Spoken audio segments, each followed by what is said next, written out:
বর্ণময় বিতর্কিত অধ্যায়ের সমাপ্তি। প্রয়াত কলকাতা পুলিশের প্রাক্তন নগরপাল তুষার তালুকদার। বয়স হয়েছিল 85 বছর। মঙ্গলবার দুপুরে একটি বেসরকারি হাসপাতালে ভর্তি হন তিনি। নিঃশ্বাসের সমস্যা দেখা দেয় তার। দীর্ঘদিনের কিডনির সমস্যায় ভুগছিলেন। হৃদযন্ত্রের সমস্যা ধরা পড়ে। দ্রুত শারীরিক অবস্থার অবনতি হয়। তারপর এদিন 12টা নাগাদ মারা যান তিনি। 1992 থেকে 96 পর্যন্ত কলকাতা পুলিশের নগরপাল ছিলেন।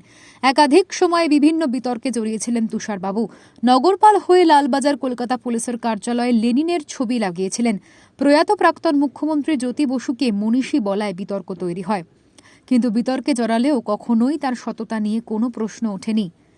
তিনি নিজেও তার বামপন্থার প্রতি দুর্বলতাকে গোপন করেননি। বিখ্যাত লেখক রাহুল সংকৃত্তায়ন শতবর্ষ কমিটির সভাপতি ছিলেন এবং তুষারবাবুর উৎসাহে তাঁকে নিয়ে উল্লেখযোগ্য কাজ হয়েছিল। তিনি ছিলেন দক্ষিণ কলকাতার বাসিন্দা, ছিলেন বালিগঞ্জে জগৎবন্ধু ইনস্টিটিউশনের ছাত্র। স্কুলের প্রাক্তনীদের সংগঠনের সঙ্গে যোগাযোগও ছিল তাঁর। ব্যুরো রিপোর্ট, ওঙ্কার বাংলা।